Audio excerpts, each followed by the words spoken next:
Boleh bro, di-introduce siapa Bro Ryan dan apa kesibukannya? Oke, bentar ya. Sorry banget nih. Ya, bersama. Oke. Uh, so, buat teman-teman yang lain, salam kenal. Kenalin nama gue Ryan Pistol. Gue saat ini founder dan CEO dari Toffee Dev, sebuah digital agency di Jakarta. Gue jurnalis buku, judulnya Digital Marketing Concept. Dan gue pengen banget bantuin banyak bisnis untuk mereka masuk ke dunia digital. Untuk apa sih ya? Karena hidupnya kita sekarang di dunia digital gitu ya. Kayak sekarang kita communicate semuanya pakai internet, kita pakai bisnis promosi jual menggunakan internet, dan gimana caranya kita bisa gedein bisnisnya kita di situ.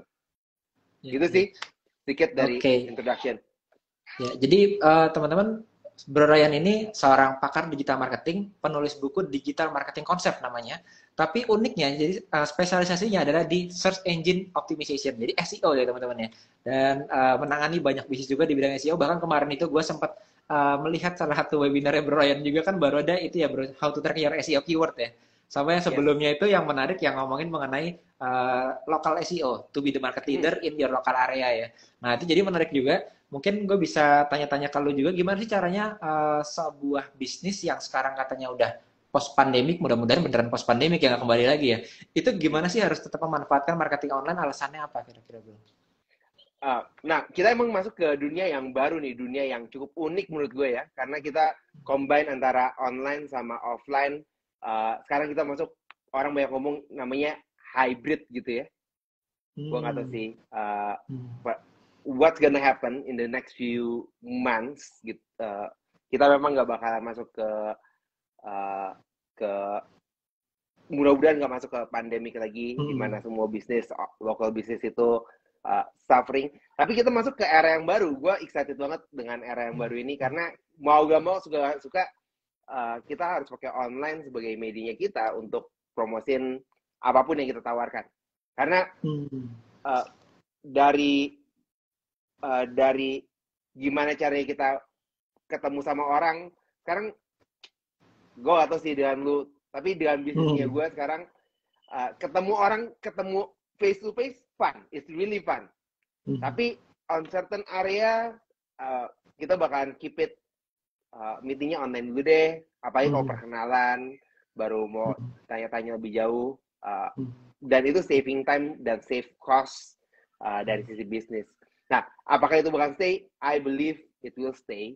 Uh, dan itu adalah bagian dimana kita perlu adapt the new way di dalam bisnisnya kita. Hmm. Iya, iya. Mungkin gue bisa tambahin kalau misalnya sebelum gue sendiri gitu dulu sebelumnya tuh hanya berpikiran income gue tuh cuma datang dari toko gue, cuma datang dari store gue, cuma datang dari outlet gue. Ternyata begitu di online gue activate online marketing, kita satu bisnisnya brandnya satu, tapi kita bisa punya multiple source of revenue yang bisa masuk ke bisnis kita gitu ya.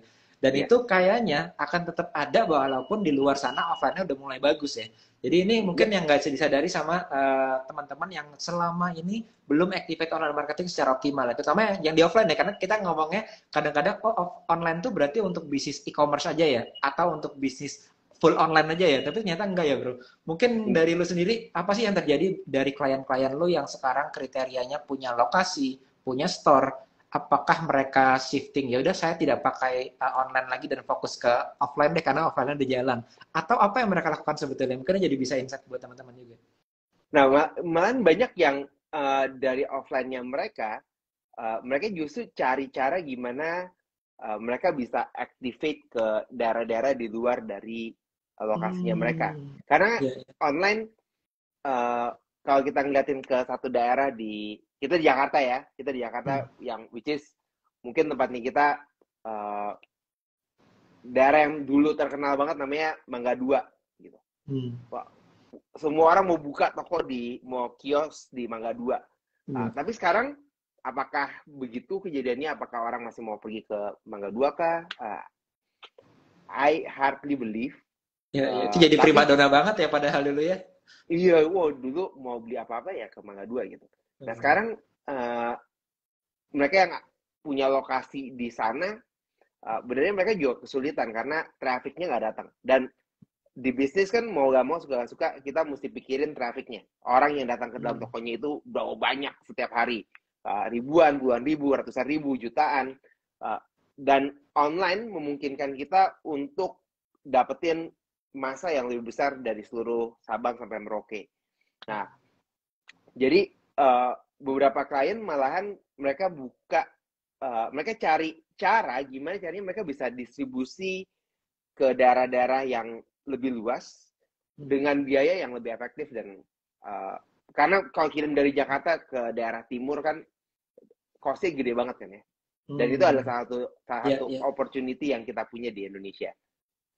Itu kalau product base ya bro. Kalau ada yang kayak service base ada nggak? Katakanlah service base-nya bukan seperti konsultan, tapi lebih ke arah laundry misalnya, atau kayak yang local business, tanda petik local business, misalnya barbershop atau yang kayak gitu-gitu. Itu juga ada nggak bro? Dan gimana cara mereka merespon ini post pandemic ini?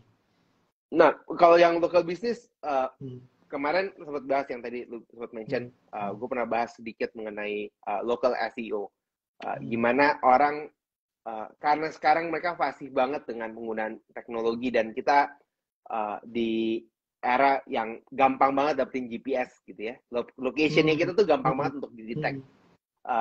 Fitur-fitur di dunia online juga lebih gampang untuk nemuin kita itu ada di mana. Nah, tantangannya adalah kalau misalnya kita nggak ada di dunia online.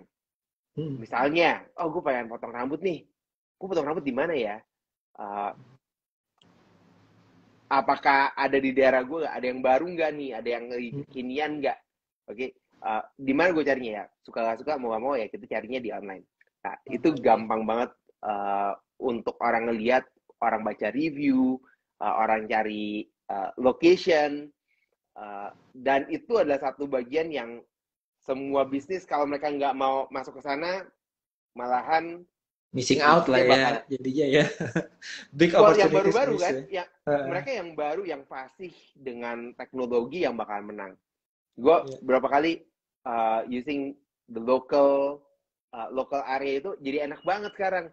Mau ngubah, mau nyari apa? Mau cari tempat makan kayak, mau cari barbershop, mau cari bengkel, mau cari anything, kita bisa cariin. Kadang-kadang ya itu kita kayak subconsciously nggak sadar melakukan searching lokal itu gitu, tapi waktu kita punya bisnis kita nggak sadar juga bahwa kita harus melakukan itu gitu ya.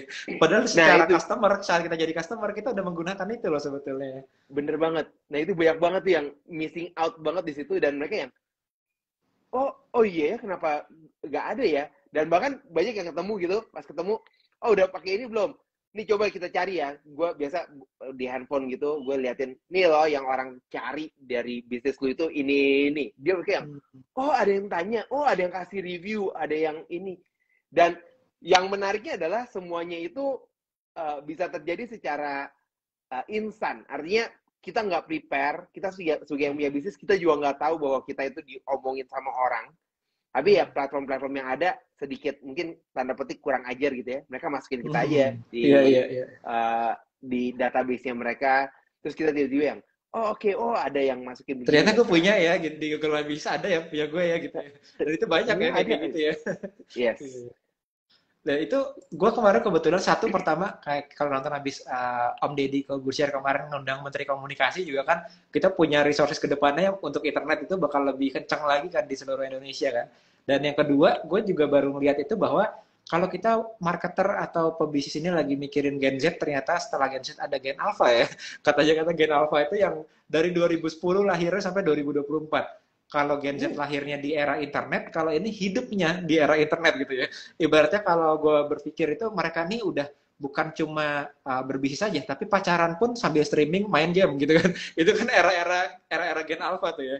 Jadi kalau teman-teman mau masuk ke era Gen Alpha ini belum punya di online, sedangkan mereka pacaran aja sambil live streaming gitu ya, berarti you're missing a big time gitu ya. Karena mereka hidupnya di sana kan ya, walaupun kita punya bisnis atau toko yang di offline sebetulnya. Ya, nah itu kalau kita ngomongin ke sana tuh panjang banget tuh, dan generasi-generasi yang gue nggak bisa ngomongin generasi, ntar takut tahuan umur gue. Tapi generasi kita harus ngerti dari dua sisi perspektif, yaitu dari sisi bisnis suka nggak suka kita mesti siapin bisnis kita itu masuk ke era yang baru itu kayak gimana. Tapi berita bagusnya adalah kita masih dalam sisi transisi. Transisi artinya enggak semua, jangan sampai dipikirin yang ketakutan banget dengan semua harus masuk online, karena akan ada waktunya, mungkin gue prediksi mungkin sekitar 3-4 tahun lagi, 3-4 tahun. 3-4 tahun semuanya bakalan shifting ke benar-benar ke online.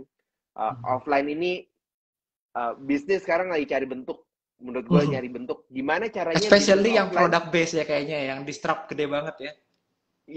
Yang product base, yang service base, mereka semua lagi cari bentuk karena mereka lagi mencari celah, apakah mereka ngelihat si offline ini masih dibutuhkan atau enggak. Karena selama 2 tahun terakhir kita survive kan, banyak bisnis yang survive dan banyak bisnis nemuin bentuk baru di dalam bisnisnya mereka. Offline di sisi lain, biaya sewa untuk kita buka toko, buka outlet di dunia offline itu adalah cost yang paling gede dari sebuah bisnis.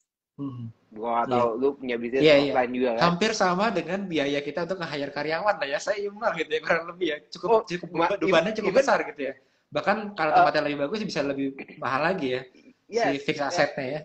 Kayak di kantornya gue itu sekarang, dengan kita pakai hybrid model. Tapi kalau kita nggak pakai hybrid model, benernya satu orang karyawan, setiap kali kita masukin karyawan baru, kita harus bayarin kayak 50% dari salary-nya mereka, 30-50% lah ya, itu untuk sewain dia tempat.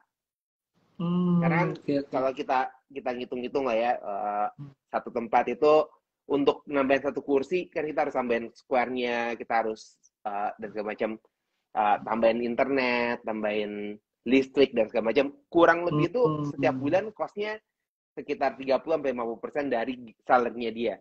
Di era pandemi, kita nggak keluarin itu, so-called kita bisa save, bukannya save juga sih, tapi kita bisa more efficient lah ya. Iya, kita kalau 30-50%-nya kita cuman ya udahlah, kita tambahin aja deh, kita rubah convert jadi biaya internet dia di rumah, karena biaya internet di rumah kan mungkin 300-400 ribu sebulan. Mereka happy, kita nggak perlu tempat, nggak perlu nambahin tempat. Mereka juga kerjanya bisa di mana aja dan masih bisa di cater. Nah, itu adalah cost yang gede banget menurut gue untuk di local business atau di bisnis yang punya tempat. Nah, semua bisnis punya tantangannya sama tuh. Gimana caranya mereka bikin dari cost center? Karena hampir semua bisnis, kalau dulu mungkin dibilangnya, gue suka pas 5-10 tahun yang lalu, kalau gue bikin event gitu, gue suka nanya yang, siapa di sini kalau datang ke toko terus ngelihat barang, udah ngeliat barang, buka handphonenya terus nyari secara online, gitu ya.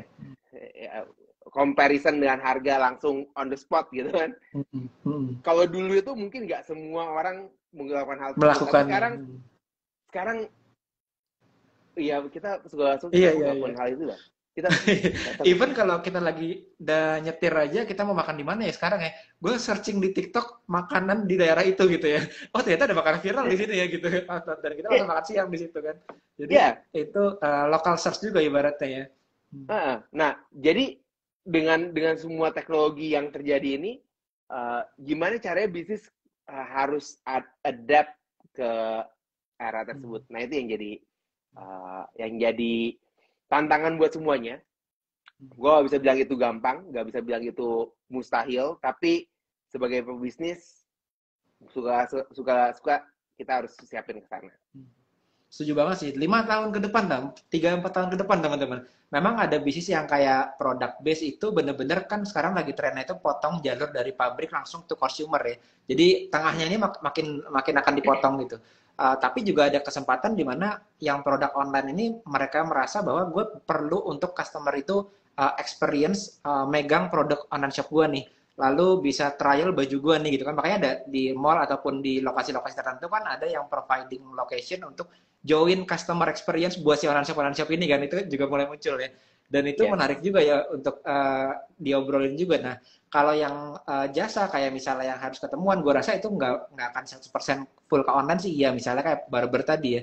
Nggak bisa kan potong rambut tapi online semuanya gitu. Tetap harus datang. Tapi emang iya, gimana caranya gitu ya. Mungkin tutorial kali ya sambil Zoom orang lain suruh motongin. Gue nggak tahu juga udah bisa apa enggak ya. Tapi kayaknya pada akhirnya tetap marketingnya full online dan itu akan terjadi ya bro. Mau itu apapun bisnisnya, semuanya hidup di online dan marketingnya pun udah pasti akan masuk online. Cuma gue ngeliat ada beberapa masalah yang gue sebut tadi, ada 5 topik utama kenapa malam ini kita ngobrolin bisnis offline.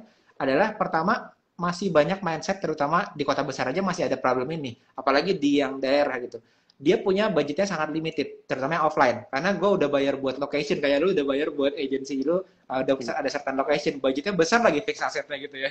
Udah gitu kita masih driving traffic juga dari online gitu. Banyak yang nggak masuk di hitungannya dia sebetulnya bahwa online ini perlu budget juga. Itu lo temui juga nggak di bisnis yang Itu UMKM ataupun klien lo yang besar? itu banyak banget dan itu adalah salah satu tantangan bisnis yang uh, gak tahu kenapa tapi sulit banget untuk di break. Itu totally understand. Berarti kayaknya tadi sambil curhat juga ya bener ya kayaknya bro ya. Gue nggak tahu soalnya gue nggak pernah merasakan soalnya. Makanya gue penasaran pengen nanya ke yang punya Nah, klien-klien ini. karena gini, banyak bisnis menganggap bahwa mereka udah punya tempat, mereka udah siapin tempat, mereka udah bikin logo yang bagus, mereka udah bikin interior yang keren, dan mereka menganggap bahwa that's it, gue udah punya bisnis gue udah bisa, orang udah bisa datang ke dalam tokonya gue nggak perlu ngapa-ngapain lagi, gue cuma butuh duduk diam di dalam toko dan nggak melakukan Customer apapun. datang ya tiba-tiba. Customer datang, berharap semua pada ngantri di depan tokonya kita. Well, sorry to say, but it's not happen. Yeah, Gak ada bisnis. Udah masa lalu kayak gitu ya? Iya, mungkin kalau hidupnya dulu gak ada pilihan mungkin begitu kali ya. Tapi sekarang ini kita harus mikirin dengan yang namanya marketing cost.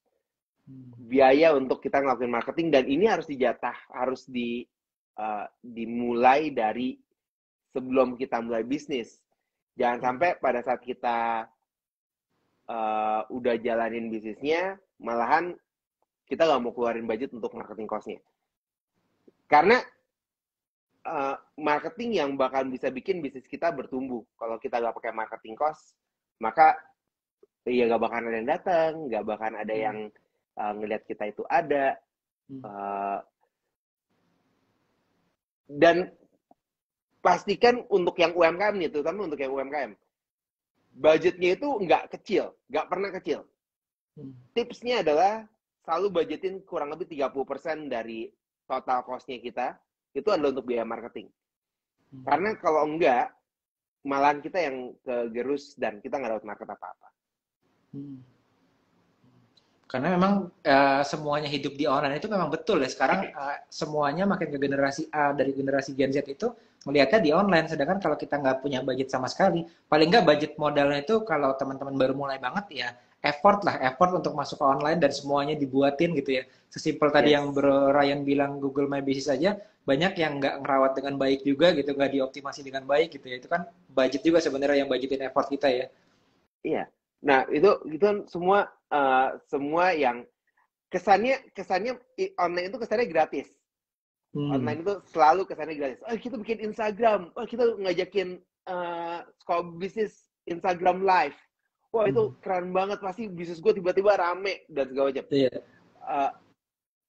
Tapi nggak secepat itu, dan effortnya itu nggak segampang itu. Walaupun Instagram free, kita semua tahu ya, semua di sini yang buka Instagram, nggak ada yang dibilang sama Instagram, mau buka akun Instagram bayar, nggak ada. Iklannya bayar. Nah, kita perlu iklan, karena suka gak suka, mau gak mau, kita perlu ada orang yang ngomongin kita. Kalau nggak secara organik, minta endorse dari beberapa orang, itu juga beberapa perlu budget yang harus kita siapin. Kita perlu usaha lah untuk dapetin orang-orang supaya masuk ke situ. At least kita bisa nawarin value apa ya ke customer kita, ke tempat kita promo gitu ya. Jadi ada sesuatu yang pasti akan dikeluarkan gitu ya. untuk Yes. melakukan marketing itu. Terus apa yang dilakukan bro? Kalau tadi limited budget, tadi satu problemnya limited budget. Ternyata marketing itu nggak ada yang gratis. Kalau kata Bro Ryan, SEO itu nggak pernah gratis. Itu kata-kata yang sering diulang sama Bro Ryan deh. SEO itu nggak pernah gratis gitu. Padahal search engine optimization dari dulu buka blog kesannya gratis ya. Karena kalaupun gratis, kita nggak bayar pakai uang. Iya. Itu yang satu yang harus dipikirin, bahwa kita semua yang gratis itu nggak bayar pakai uang. Kita bayarnya menggunakan aset kita yang paling mahal di dunia, namanya waktu. Wah. Wow, kita semua punya 24 jam sehari. Nggak ada yang orang paling kaya di dunia punya 25 jam sehari, nggak ada. Orang paling miskin di dunia bilang, saya punya waktu 1 jam sehari, juga enggak. Semua rata 24 jam sehari. Nah, oleh karena itu marketing kita kalau bentuknya adalah free, kayak kita bikin konten di sosial media, kita bikin video-video. Kita nggak keluarin apa-apa kok, kita udah punya handphonenya juga. Kita punya toolsnya, tapi kita bayarnya pakai waktunya kita. Ya kan? Jadi itu adalah konsep yang mesti mengerti. Nah, kalau yang baru mulai gimana? Ya emang mau gak mau, suka kita bayar pakai waktunya kita. Dan pada saat kita mulai, jangan takut untuk hustle, untuk spend more time di bisnis. Nah, kita masuk ke dunia yang ini untuk banyak bisnis baru ya. Kita dicokokin dengan yang namanya work-life balance. Kita tuh harus work-life balance. Kerja itu jam 9 sampai jam 5 aja. Habis itu kita bisa santai-santai dan segala macam. Well, in the real world, dan kalau kita emang benar-benar bisnis, kayaknya susah deh untuk bisa kerja cuma 9 sampai 5. Gue gak tau sih. Benar sih. Kadang-kadang tapi kalau kita disuruh libur berapa lama pun kita juga bingung, gue mau ngapain lagi. Akhirnya kerja lagi gitu. Karena kita kerjaan yang kita passion gitu kan sebenarnya. Ya, that's the thing gitu kan ya. Kerjanya kapan? Pemilik bisnis kalau kita udah jadi pemilik bisnis, tiba-tiba kita jadi CEO, Chief Everything Officer. Dan kerjanya kita malah benernya bukan 9 sampai 5, tapi 7-24 gitu ya, 24/7. Tapi itu artinya bukan berarti jelek ya bro ya, karena gue tahu juga mereka-mereka yang udah punya bisnis tanda petik autopilot gitu ya, udah autopilot nih, udah jalan sendiri perusahaan gue atau bisnis gue, mereka pun waktu udah pertama kali autopilot mungkin bisa tuh jalan-jalan ke Eropa, jalan-jalan ke Singapura, bisa bebas gitu ya, tapi di sana mereka tuh bingung, gue mau buat apa lagi ya supaya gue sibuk kayak gitu ya, jadi tetap ada rasa gue pengen create sesuatu nih, gue pengen bikin apa lagi gitu kan. Betul. Nah itu adalah satu yang kita perlu sadarin, bahwa the works is never stop, dan bahkan kalau misalnya udah stop pun kita nggak mau stop gitu ya. Ya tadi ada kerjaan baru, sampingan baru dan segala macam. Nah jadi untuk yang tadi balik lagi ke yang UMKM yang baru mulai, maximize your resource, waktu yang ada, bikin video yang bagus banget, belajar, ada banyak. Sekarang itu kita masuk ke era yang menurut gue paling keren sejagat raya dibandingkan sebelumnya. Bisa bayangin dong kalau misalnya kita bikin video interview kayak begini. Zaman dulu gimana caranya bikin video interview kayak begini? Butuh biaya berapa? Butuh masuk, kalau mau pakai dulu itu mungkin kita pakai radio, airtime radio gitu ya. Airtime radio itu pas 2000, kayaknya sekitar 2008-2009 gitu, gue mulai kenal dengan radio, masuk radio dan segala macam. Airtime itu 1 jam itu, zaman dulu itu sekitar 10 jutaan per jam. Sekarang itu kayaknya sekitar 20-25 jutaan per jam. Untuk dapetin airtime 1 jam, yang which is kita juga nggak tahu apakah ada yang dengerin kita di radio atau enggak, kan semua airtime gitu ya. Sekarang enak banget, sekarang kita punya IG Live, kita punya media-media yang lain untuk mulai, dan biaya yang kita keluarin nggak sampai jutaan, nggak sampai puluhan juta. It's the best time ever. Nah, jadi dengan semua resource yang ada, salah satu cara untuk kita maximize adalah kita belajar. Earn Belajar before you gimana cara gitu sih. learn before you earn ya katanya ya. Learn before you earn. Yes. Tapi kalau ngomong-ngomong, kalau misalnya nyambungin ke masalah offline tadi, bisnis yang offline, ada nggak challenge dari bisnis yang tadinya di offline sudah cukup besar, sudah cukup kuat gitu, tapi ternyata ada high competition masuk ke dalam tempat mereka yang itu asalnya dari full online, dari e-commerce. Karena kan e-commerce juga bisa delivering produk. Tapi di lokal-lokal area di Indonesia ada toko-toko yang dia sebenarnya carrying produk dari supplier yang sama gitu. Tapi dia channelnya bukan dari online. Jadi di-disrupt sama si e-commerce ini. Dan kalau ada, gimana cara mereka merespon ya? Mungkin itu juga jadi tantangan kita-kita yang tadinya aku bawa produk dari, katakanlah dari tadi Mangga 2 dibawa ke Sumatera, di Sumatera dinaikin harganya karena dia ngangkatnya pakai truk gitu ya, transaksi biaya ke sana, terus sampai sana dijual harga lebih mahal. Dari Tokopedia, dari e-commerce ternyata masuk ke sana ngiklan, dikirim logistik dengan harga lebih murah gitu ya. Ini kan jadi challenge buat mereka yang udah punya store offline. Itu pernah ada case gitu nggak, Bro? Oh, itu banyak. Hmm. Tapi mungkin bukan UMKM ya. Gue pernah diminta ngajar untuk salah satu perusahaan otomotif. Okay? Nah, perusahaan otomotif tantangannya sama. Dan ini sebelum pandemi. Jadi kalau di daerah mereka di daerah di Timur Tengah, Indonesia Timur dan Tengah. Mobil second itu primadona banget ya, Bro? Ini mobil baru. Oh, baru bukan padahal mobil ya? second. Oh, kirain masuk mobil yang baru. second. Oke. Nah, mobil baru, jadi kalau mereka beli mobil baru dari Jakarta misalnya, yang ini gue tahu kasusnya itu di Sulawesi Utara, Manado situ deh, kalau salah.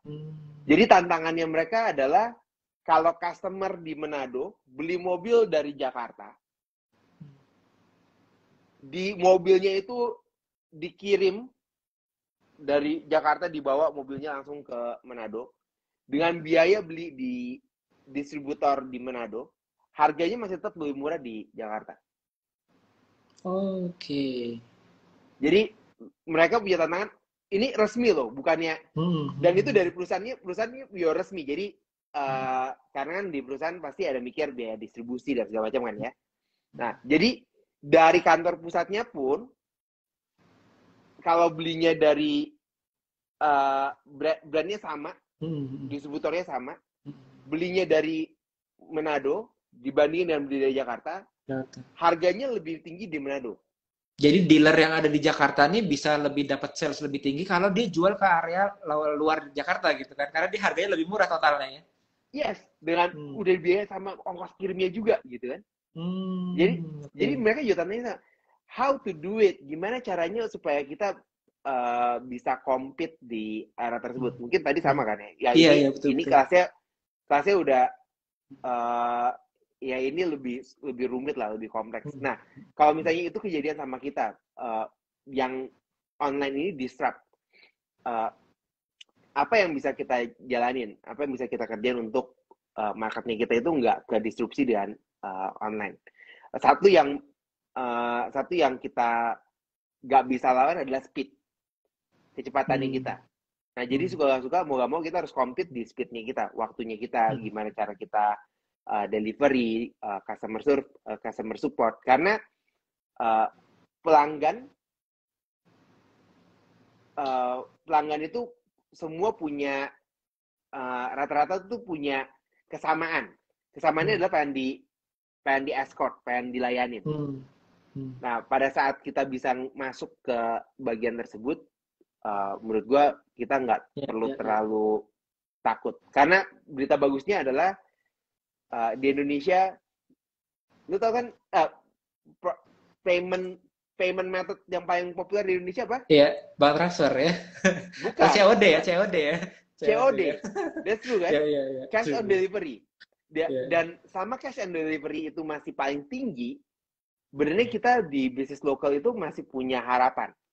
Karena kita tahu bahwa berarti masih banyak orang yang nggak percaya dengan barangnya dikirimnya bagus atau enggak, produknya sesuai atau enggak. Nah, itu malah jadi strength-nya kita kalau kita masuk ke daerah. masuk ke local business. Iya, iya. Atau kadang-kadang memang orang Indonesia itu lebih suka untuk dilayani kayak lu bilang tadi ya. Udah ada di landing page, udah ditulis produknya di landing page, dan dari iklan ke landing page udah klik mau buy, masuk ke WhatsApp tetap nanya harganya berapa gitu ya. Gue Iya. emang seneng aja dijawabin di chatting gitu ya. Nah Karakter itu market Indonesia. ya, jadi itu adalah kita kita ngelihat uh, kalau kalau ngeliatin kayak gitu, gue selalu ngeliatnya itu adalah opportunity yang kita perlu dance with it. Kita harus Hmm. ngejalanin lah, suka-suka. Karena pada saat kayak ini kita begitu, kalau kita berharap bahwa marketnya itu bakalan sadar, maka kita Hmm. telat. Kayak di Hmm. Jakarta ini udah lumayan saturated ya. Menurut gue udah Hmm. lumayan Hmm. Yes, yes. ini banget. Even startup aja sekarang udah mulai masuk ke secondary city kan, udah nggak di city-city yang Iya. ini kan. Nah, karena di Jakarta udah lancar banget. Kita Hmm. beli barang besok nyampe udah normal banget di kita. Bukan besok nyampe malah. Sekarang ada 15 menit nyampe gitu ya. Jadi buat kita pembayaran pakai digital payment itu udah wajar banget. Kita nggak pakai mikir deh pakai digital payment.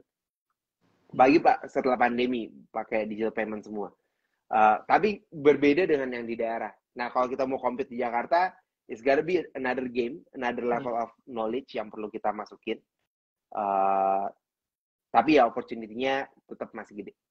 Menarik banget tadi. Satu, kalau yang tadi contoh mobil itu dia udah dikirim ke sana, dia bisa nambahin additional service lah ya dari dealer di sana. Kan beli mobil itu nggak cuma sekali beli dari awal ke Jakarta ke sana, tapi ada support kelanjutannya kan dari si orang yang dealer jual ini. Yang pertama itu, jadi ditambahkan value-nya jangan cuma dari harganya aja. Tapi bro, ada nggak dari klien lu sendiri, yang gue tahu nggak hanya UMKM aja, bahkan banyak yang di luar UMKM, yang struggle dengan resources yang berbeda antara kalau kita mau maju di offline dan di online. Dimana kalau itu kan juga salah satu yang asumsinya udah pakai aja nih yang karyawan yang saya punya sekarang gitu ya, lu edukasi deh karyawannya gitu ya, ternyata nggak bekerja gitu. Nah itu gimana solusinya untuk meyakinkan, katakanlah ya, ada di sini teman-teman yang nonton punya bisnis offline, pakai karyawan saya aja gitu, bisa pasti masuk online gitu, gimana caranya meyakinkan si business owner ini bro?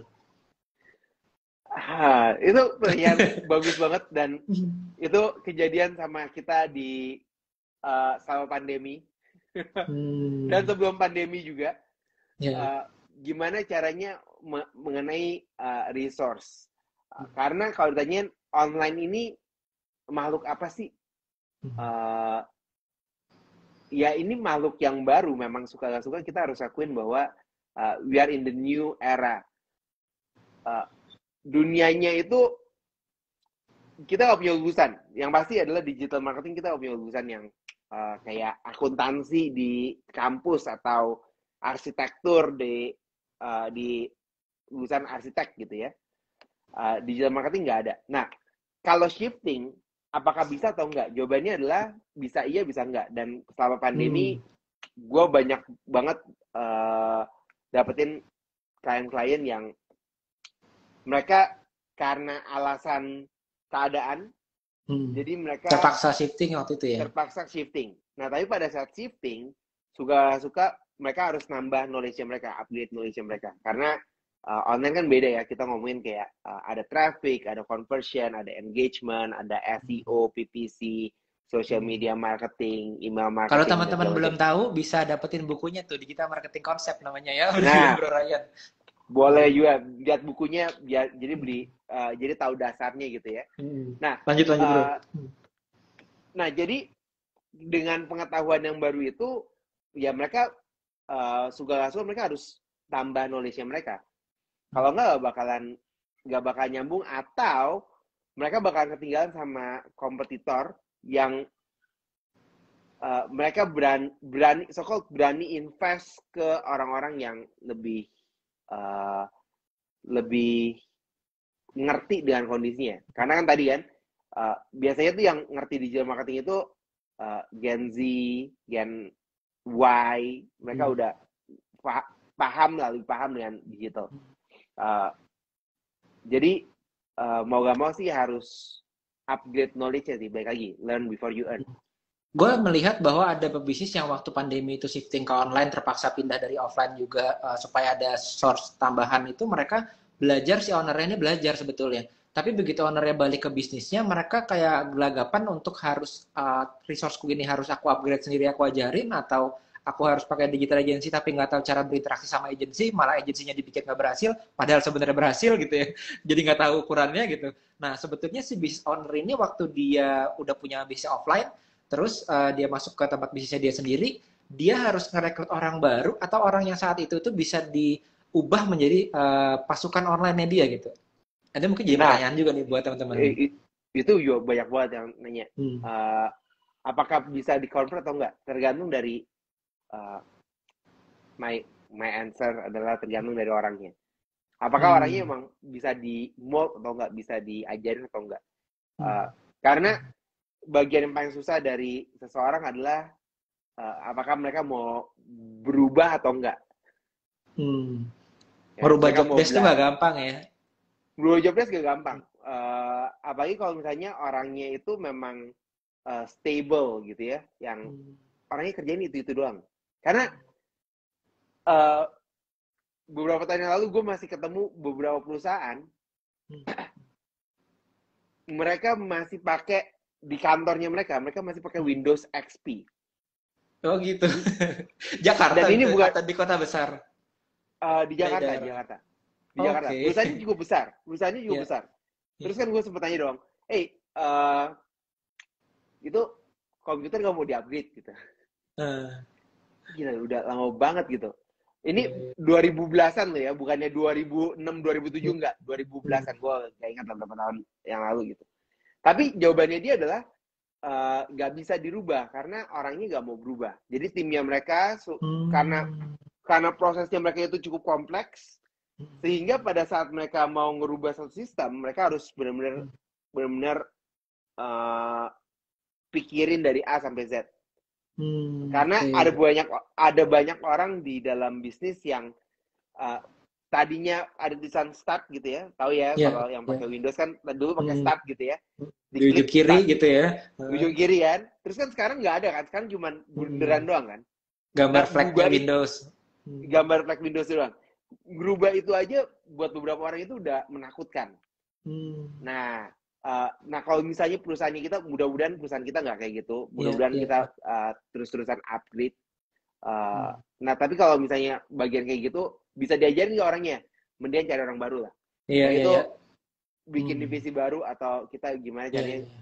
uh, ngerubah bisnisnya jadi lebih kompleks. Nah, Iya, iya. tapi untuk yang kalau yang dengerin kita merasa bahwa uh, kalau di gue gimana nih, tim gue juga ada yang nggak mau kayak gitu. Nah, perubahan itu harus dijadiin culture untuk di corporate, di company. Oke. Karena kita nggak Karena gue bakalan stuck. baru pertama kali ini, sekarang gue jadi nangkep nih dari cerita lu juga. Karena gue kan di sekolah bisnis ini kita training, banyak kan training, mentoring, tapi kita nggak menangani seperti agensi kan masuk beneran nanganin juga ke corporate itu atau ke bisnis itu gitu. Jadi ngerti dengan detail apa problemnya tadi. Gue baru tahu oh, ternyata itu ya.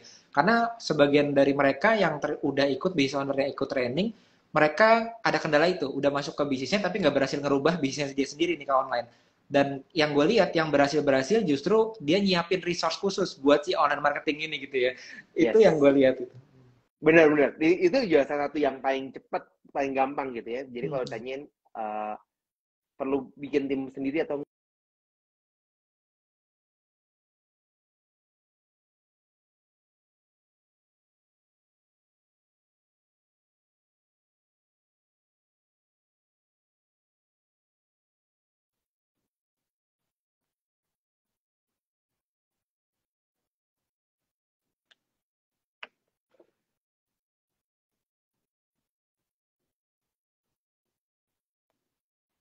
okay.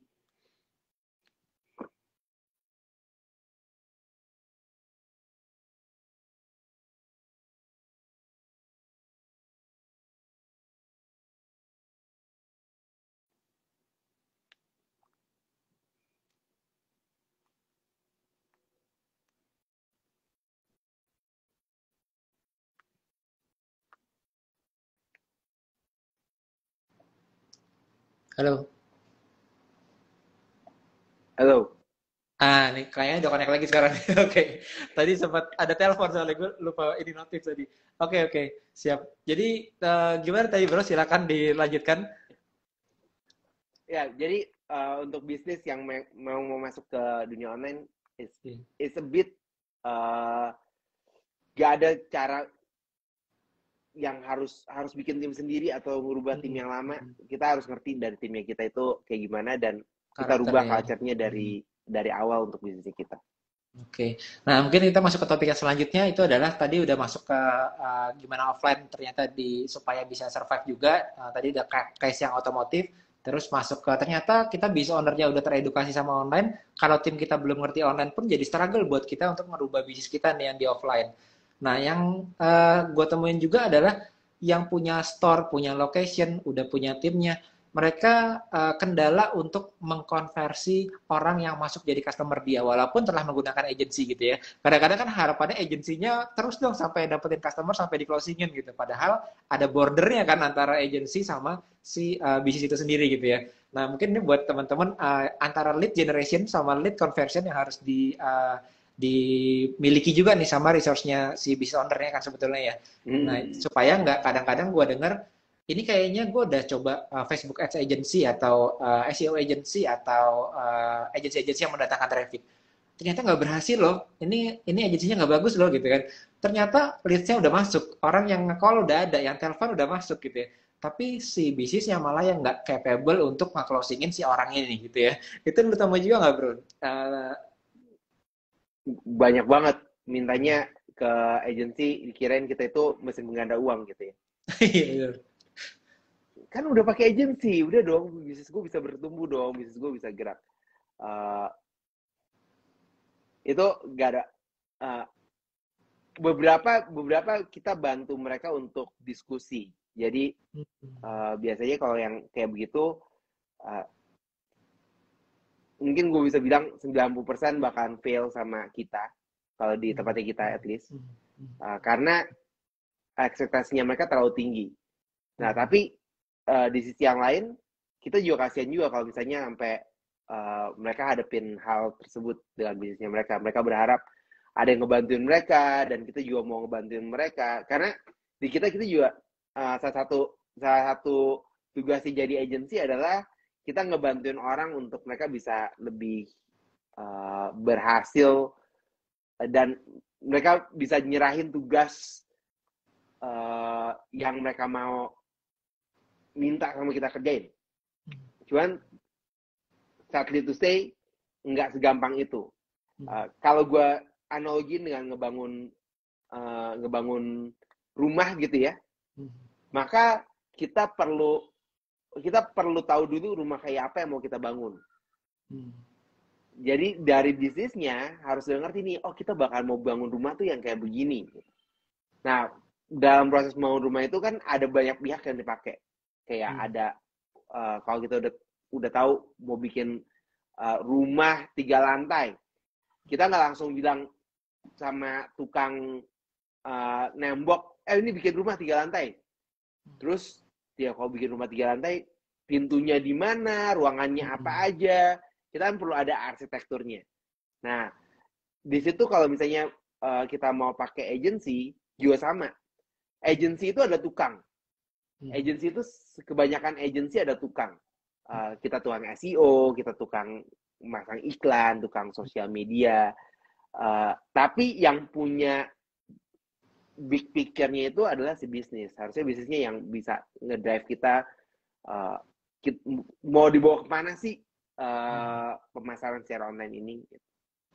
Jadi mungkin buat teman-teman di sini yang masih belum tahu juga, masih belum mendengarkan gimana caranya bekerja dengan sama agensi itu, kadang-kadang kalau kita punya website, teman-teman punya produk, lalu langsung dimasukin ke WhatsApp, kita kan langsung masukin ke e-commerce, udah ada checkout-nya keluar, itu gampang ukurnya ya bro ya. Tapi kebanyakan dari bisnis itu dan masih banyak yang sebenarnya nggak kayak gitu. Masih banyak kayak klinik dia harus terima telepon. Masih banyak kalau dia datang ke dealer kayak tadi kan orang perlu visit dealernya dulu baru nanti closing di dealer sama salesnya atau kayak properti juga sama ya. Dan untuk bisnis-bisnis yang kayak gitu pakai agensi itu mungkin banget sebetulnya, tapi masih diingat juga yang tadi lu bilang ya, bahwa ada batasannya antara si pemilik bisnis ownernya sama agensinya nih. Jangan maunya agensi ini kamu running bisnis aku deh sampai profit gitu ya. Nanti jadinya bisnisnya punya agensi dong gitu kan. Eh, Gitu ya kan berarti ya. yang jadi CEO-nya siapa gitu ya? Jadi mesti clear Gimana dulu kita arah bisnisnya, penawarannya ya istilah dulu ya, penawarannya offernya udah mesti jelas dulu ya. Nah, offernya jelas, terus gimana Hmm. cara kita hand over, uh, dan kita juga bantuin banyak bisnis yang modelnya kayak gitu, yaitu Hmm. mereka, kita kasih tahu ke mereka, batasannya itu sampai leads ya. Hmm. Begitu orang kontak ke close the sales, itu di luar dari kerjaan kita. Kenapa? Karena Hmm. beberapa bisnis konsepnya kayak tadi kan harus ketemu, harus meeting, Hmm. harus tanya-tanya lebih jauh, bikin penawarannya juga terpisah-pisah, bikin beda dan segala macam. Ya. Jadi key drivernya nggak harus selalu langsung ke transaksi gitu ya. Ada yang datang ke kafe, ada yang dan lain-lain ke klinik dan ke mobil. Dan itu akan dibahas barengan juga di eventnya Bro Ryan. Itu nanti ada di bulan nanti ya di Agustus ini ya Bro ya. Di Agustus ini itu Yes. strategi pemasaran dan penjualan itu melalui media digital. Ini eventnya menurut gue teman-teman bisa dapat mapnya. Kalau mau pemasaran, mau jualan, mau di offline, di online, apalagi kombinasi online dan offline, itu ada 26 expert yang gue rasa kayaknya orang-orang ini ya bener pakar-pakarnya yang spesifik di bidang mereka ya. Ada yang bener-bener kayak Yes. offline-nya bagus banget juga sebagai direct selling-nya bagus banget. Ada yang dari sisi digital marketer bisnis online-nya, ada yang kalau gue bahas endorsement nanti di sana ada Bro Ryan juga ya, dan ada macam-macam lagi ya Bro. Tapi boleh di-sharingin nggak sih event itu seputar apa Bro? Dan kenapa teman-teman Oke. juga mesti join? Jadi kita bakalan ada acara tanggal 27-28 Agustus. Uh, gua karena kita masuk ke era yang baru. Dari tadi kan kita ngomongin era yang baru, Hmm. era yang baru, era yang baru. Hmm. Uh, nah, dalam setiap bisnis, salah satu ujung tombaknya kita di bisnis adalah sales and marketing. Betul ya? Hmm. Setuju gak sih? Ya. Karena kalau nggak ada sales dan marketing, bisnis kita nggak ada di mana-mana. Nah, gimana caranya kita adaptasi di dunia yang baru? Karena kita masuk ke dunia digital, kita masuk ke dunia tadi lead nurturing, gimana kita close the sales. Jadi gue sama tim mikir gimana caranya supaya kita bisa ngebantuin lebih banyak bisnis nih. Nah, disitulah kita kumpulin para expert-expert, termasuk Bro Yosef juga bakalan ngomong di situ. Kita bakalan ngomongin banyak mulai dari bikin community base, digital marketing, gimana yang tadi, bahkan ada satu sesi khusus, satu pembicara khusus yang bakal ngomongin gimana kalau bisnisnya itu secara offline harus masuk ke online. Nah, itu juga bakalan banyak Nih, gue ngomong di balik situ. deh. Nah, sekalian biar kelihatan ya. Jadi ini ada Coach Yohanes, Nice. ada Tung Yes. Desem, ada Bro Ryan, ada Ko Denny Santoso juga ya. Lalu ada Ya. Andre Chow, ada Ogut ya, konten kreator, ada Victor Iwan, Ya, dan itu masih yang banyak tengah yang paling keren lainnya ya. tuh. Yang tengah paling keren tuh. Ini ada yang Yes. expert di offline juga ya Bro ya. Coach Haryanto nih Yes. expert banget juga di sales offline dan lainnya ya, masih banyak ya Bro ternyata listnya ini. Yes. Jadi kalau mau Nah, dapat komplit digital marketing sampai ke salesnya kayaknya jangan sampai miss this event ya. betul. Nah, jadi ini adalah semuanya, semua dibikin untuk tema besar kita adalah sales and marketing innovation. Karena suka-suka mau gak mau kita harus siapin di tahun 2022, udah mau habis ya. Udah bentar lagi udah Q4. Cepet banget, nggak berasa tiba-tiba udah Q4. Tapi di era post pandemic ini apa yang harus disiapin? Nah, itu kita bikin, kita kumpulin semuanya, kita kumpulin expert-expertnya untuk bisa sharing sama semuanya. Kapan Bro kalau boleh Dan tahu? acaranya 27-28 Agustus, hari Agustus. Sabtu dan Minggu. Ya, Full kita day ya, berarti bikinnya 2 secara hari full day. Full day 2 hari. Kita bikinnya secara online supaya teman-teman dari seluruh Indonesia bisa ikutan, karena ini bukan cuma buat di Indonesia doang, bukan cuma buat di Jakarta doang, tapi juga di kota-kota besar yang lain, dan di kota-kota dimanapun kita berada. Gimana cara kita bisa berkompetisi di market yang baru ini. Oke, jadi ini menariknya bidang sales dan marketing itu selalu dinamis, selalu berubah, selalu perlu inovasi. Dan itu kenapa kalau misalnya aku ngerasa, teman-teman ngerasa, wah kayaknya saya udah kurang lebih tahu nih seputar sales dan marketing, omset saya masih baik-baik saja. Tapi kalau ilmunya masih sama, sedangkan dunianya sudah berubah, tadi yang Bro Ryan bilang, mungkin semuanya masih sama, profit teman-teman masih sama, tapi yang lain maju ya. Jadi kita di belakang ya, karena ketinggalan gitu ya. Iya. Jadi jangan sampai itu kejadian ke bisnis kita. Jadi saya juga rekomendasi, bahkan saya sendiri melihat dari pembicaranya, saya juga mau belajar dari expert-expert lainnya juga ya. Karena itu banyak banget bidang-bidang ekspertisnya di sana gitu ya. Nanti habis live ini Yes. gue juga akan share di Instagram Story dan ada di feed Sekolah Pebisnis supaya teman-teman tahu eventnya kayak gimana dan detailnya apa. Mungkin ada 3 alasan nggak bro? Kira-kira apa yang nanti teman-teman akan dapatkan di event itu, outputnya apa, efeknya apa, dan kenapa teman-teman harus join sekarang itu bro? Jadi untuk teman-teman, kita bakal ngomongin dari 3 area, yaitu marketing, digital marketing, dan sales. Nah, 3 ini adalah bagian yang menurut gue dari bisnis, suka-suka mau gak mau kita harus inovasi terus, kita harus ngikutin perkembangan yang ada, karena kalau enggak kita bisa ketinggalan. Jadi itu ada satu alasan penting kenapa harus datang ke, kenapa harus ikut ke acaranya. Yang kedua adalah yang ngomong bukan cuman ngomong doang, tapi banyak dari mereka ada praktisi. Kita ada, of course ada beberapa nama besar yang kita undang, Pak Tung Desem, ada Yohanes Di Pauli, ada Clemens Raharja, ada Yosef Abbas, ada Ogut, ada Denny Santoso. Mereka bakalan sharing pengalaman mereka. Tapi kita juga bakal ngeliat juga dari sisi yang benar-benar praktisinya. Ada salah satu yang gue Ada di bidang medis juga ya kalau nggak salah ya gue lihat ya. Ada Felix Dharma Putra. Dia banyak menggunakan networking. Udah gimana caranya bisnis melalui networking. Bukan network marketing ya, bukan bikin network marketing juga.